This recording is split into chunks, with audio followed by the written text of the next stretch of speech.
Okay, I'm rolling on this one. Go ahead and hit the record button twice on yours. It should blink red and then it should be solid red. Once it's solid red, you can start at any point.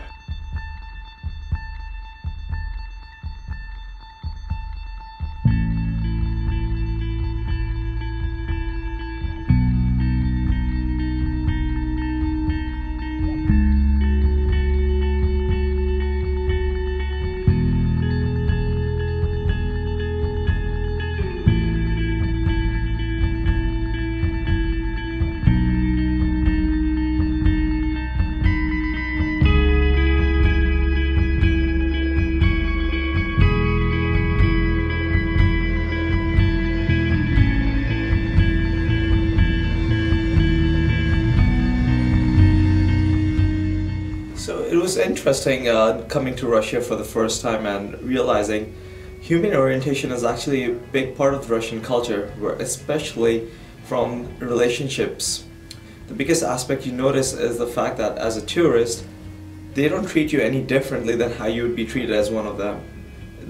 Plenty of examples could be seen, and most obvious would be when you're coming out of the subway, the expectation would have been that they would be running after you, to making sure that they're getting into the subway first, but it's actually been the complete opposite. They allow you to come out and before they finally enter the subway themselves. Another clear example has been going to the restaurants where the individuals have been quite hospitable, at least towards me. But at the end of the day, human orientation is clearly evident here in St. Petersburg in Russia.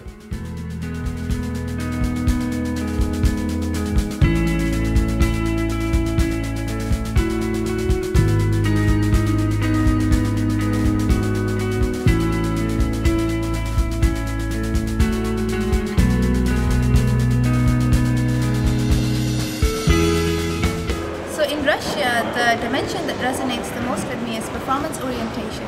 This is something that you see in everything that they're doing, everyone work that they're doing, as people are going to work, as they're coming back. Take for example the women that you see walking on the street. They're all very nicely dressed up, they're wearing their high heels anywhere that they're going, and it's kind of personifies what they're saying, which is that if we're doing something, we're going to do it really well, we're going to be the best at it. And that's something you see when you deal with people who are shopkeepers, who are entrepreneurs, who are trying to do things. They're really, really particular about making sure that they're doing the best job that they can and really exceed at it.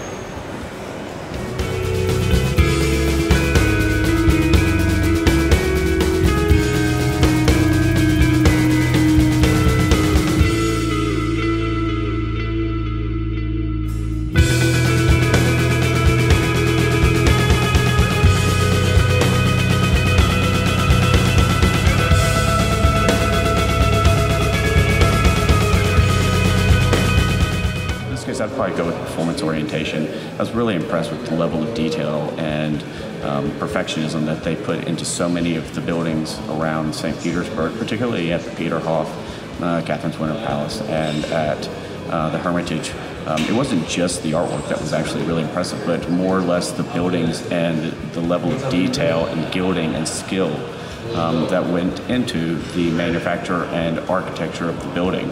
And you can see that pretty obviously across so many different parts of the city. You can just look up at a building and notice that it's neoclassical building with trim that runs around it that's been fashioned in really elaborate facades. And so it's been a really remarkable experience to see so much of that level of detail.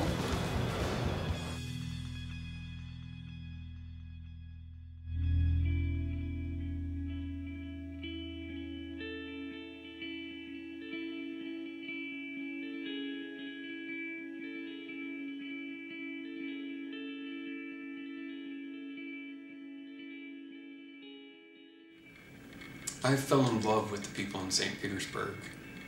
Everywhere I went, they were so friendly, and they created this unique sense of unity that I'd never seen before. And I was so sad when I went out and I saw the mass graves, because I just had felt so connected with these people.